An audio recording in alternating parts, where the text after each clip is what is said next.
Plan মাফিক কিন্তু বেরিয়ে গেছে আইবিপিএস ক্লার্কের নোটিফিকেশন। তো 2025 সালে আইবিপিএস ক্লার্ক বা কাস্টমার সার্ভিস অ্যাসোসিয়েট যাই আমরা বলি না কেন, সেটার যে রিক্রুটমেন্ট টোটাল প্রসেস কিরকম আছে, কত টাকা ফিস দিয়ে আমাদেরকে ফর্ম ফিল আপ করতে হবে, পরীক্ষার প্যাটার্নে কি কি চেঞ্জ হয়েছে, কত ভ্যাকেন্সি রয়েছে, আমরা আমাদের স্টেট থেকে বা অন্য কোন কোন স্টেট থেকে আমরা অ্যাপ্লাই করতে পারবো, পরীক্ষা কি কি ল্যাঙ্গুয়েজে হবে, তো এই সমস্ত বিষয় সম্পর্কে কিন্তু আজকে আমরা এই ভিডিওতে আলোচনা করব।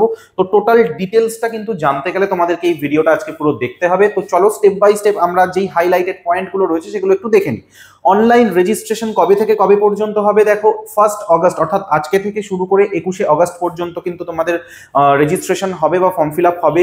প্রিলিমস পরীক্ষা হবে কিন্তু বলছে অক্টোবর মাসে, অর্থাৎ আগস্ট সেপ্টেম্বর আর 2 মাস তোমাদের হাতে টাইম আছে। অক্টোবর মাসে পরীক্ষা এবং অক্টোবর মাসে প্রিলিমস হওয়ার পরেই কিন্তু কিছুদিনের মধ্যে রেজাল্ট বেরিয়ে যাবে এবং নভেম্বরেই কিন্তু তোমাদের মেইনস এক্সামও হয়ে যাবে। তারপর প্রভিশনাল অ্যালটমেন্ট কিন্তু মার্চে, অর্থাৎ মোটামুটি ধরে নিতে পারো ফেব্রুয়ারি বা মার্চের মধ্যে তোমাদের ফাইনাল রেজাল্ট আউট হয়ে গিয়ে একদম পুরো কোন ব্যাংকে কে চাকরি পেলে সমস্ত কিন্তু জয়েনিং প্রসেসও তোমাদের স্টার্ট হয়ে যাবে। অর্থাৎ August September October November December January February অর্থাৎ 6 থেকে 7 মাসের মধ্যে টোটাল রিক্রুটমেন্ট প্রসেস কিন্তু আইবিপিএস ক্লার্কের কমপ্লিট হয়ে যাবে। ঠিক আছে, এই ক্ষেত্রে আমি তোমাদেরকে আরো কি কি ডিটেলস আছে সেগুলো একবার জানিয়ে দেব। তো চলো দেখা যাক নেক্সট হাইলাইটেড পয়েন্ট আমাদের কি রয়েছে। ওকে, দেখো এখানে যদি আমি ফার্স্টেই স্যালারি নিয়ে কথা বলতে চাই যে কত টাকা স্যালারি পাওয়া যাবে, তাহলে কাস্টমার সার্ভিস অ্যাসোসিয়েট পোস্ট বা এই যে ক্লার্কের পোস্ট, এটার জন্য কিন্তু বেসিক শুরু হচ্ছে 24,050 থেকে। ঠিক আছে, তো 24,050 টাকা দিয়ে যদি তোমাদের বেসিক স্টার্ট হয়, এখন তার উপর 55% মতো মোস্ট প্রবাবলি ডিএ চলছে, অর্থাৎ 36,000 টাকা তোমাদের ডিএ আর বেসিক দিয়েই কমপ্লিট হয়ে যাচ্ছে।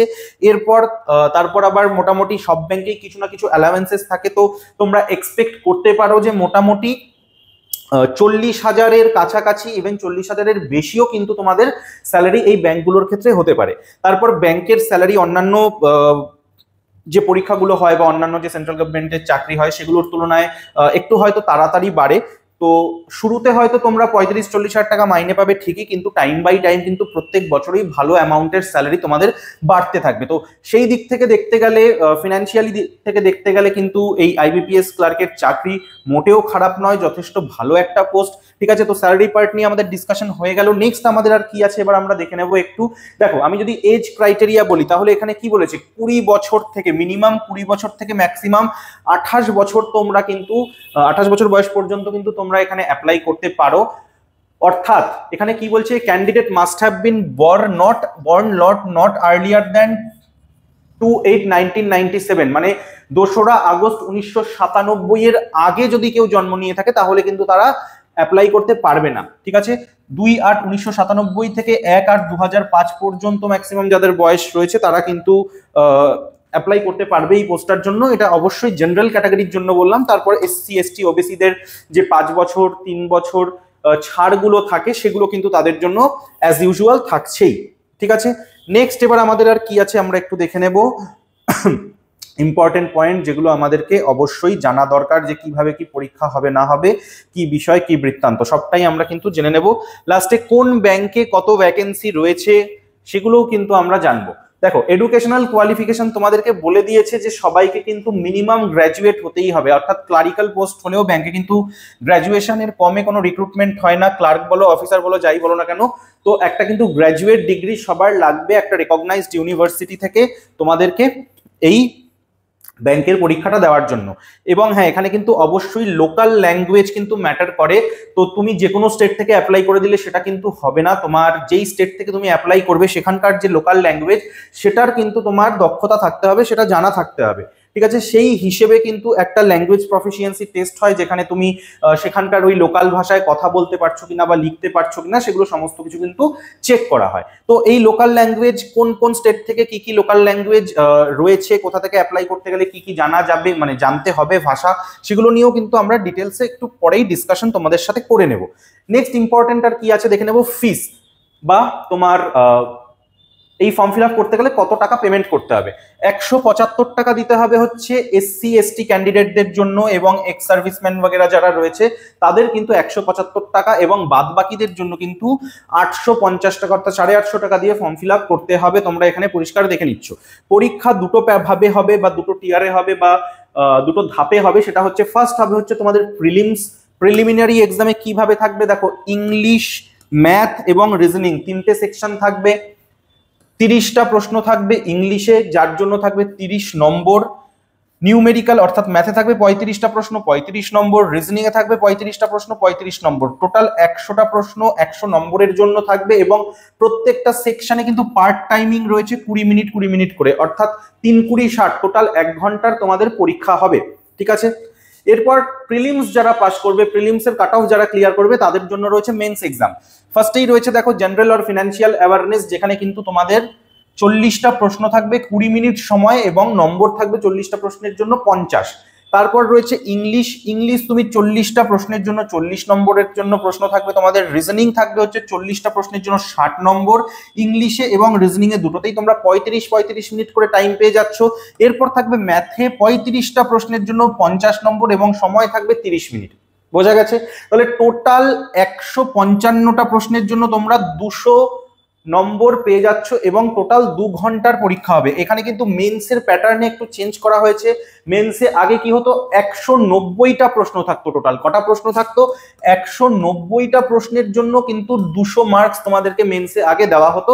এখন সেটা একটু চেঞ্জ করা হয়েছে। হ্যাঁ, টাইমটাও অবশ্যই একটু বাড়িয়ে দেওয়া থাকতো, 2 ঘন্টা 40 মিনিট মতো টাইম দেওয়া থাকতো, সেখানে এখন 2 ঘন্টা টাইম কিন্তু দেওয়া হচ্ছে। Clear everyone? তো মেন্সের প্যাটার্ন কিন্তু চেঞ্জ হয়েছে, ভালো করে এই জিনিসটা তোমরা বুঝে নাও।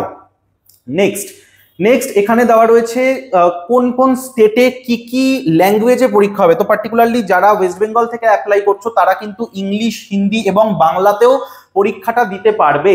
ঠিক আছে, সেটা তোমাদের ফর্ম ফিল আপের সময় মেনশন করে দিতে হবে যে তোমরা কোন ল্যাঙ্গুয়েজে পরীক্ষাটা দিতে চাইছো। তোমরা যদি চাও তাহলে কিন্তু বাংলাতেও পরীক্ষাটা দিতে পারো।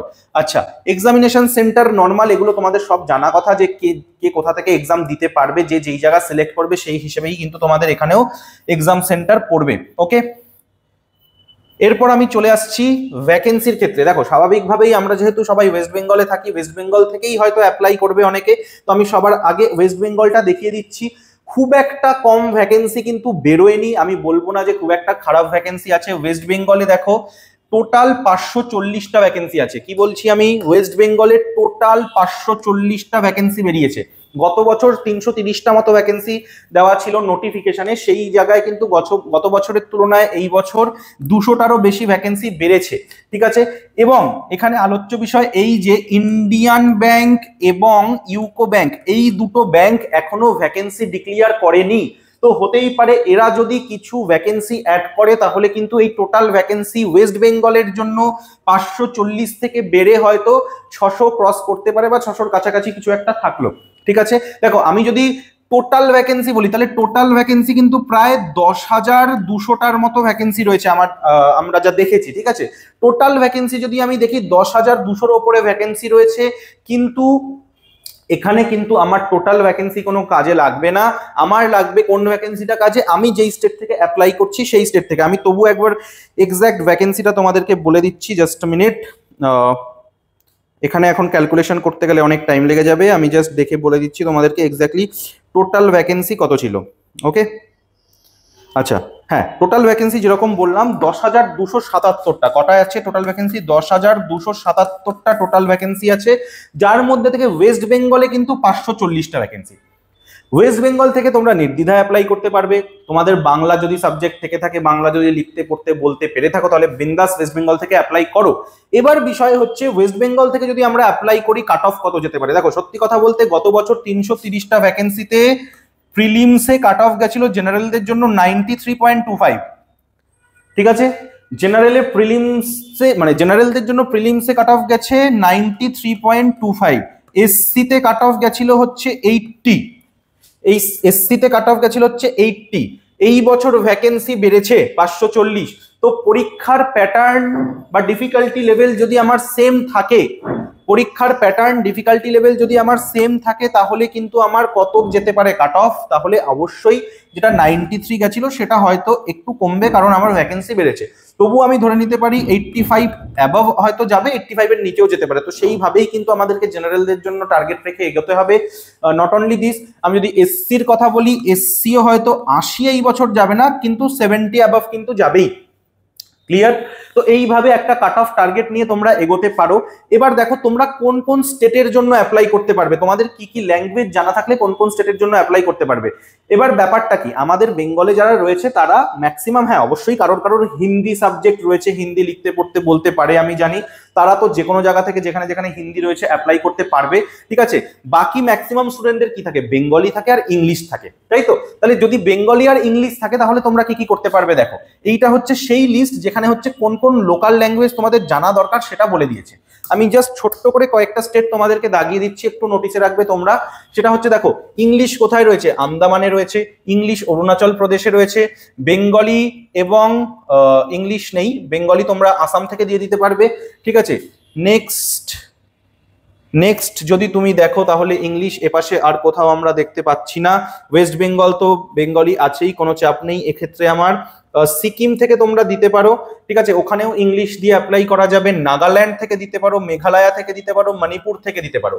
তো ইংলিশ অথবা বেঙ্গলির কথা যদি তোমরা ধরে নাও তাহলে এই স্টেটগুলো থেকে তোমরা দিতে পারো, কিন্তু তার মধ্যে ওয়েস্ট বেঙ্গলে কিন্তু সব থেকে ভ্যাকেন্সি বেশি রয়েছে।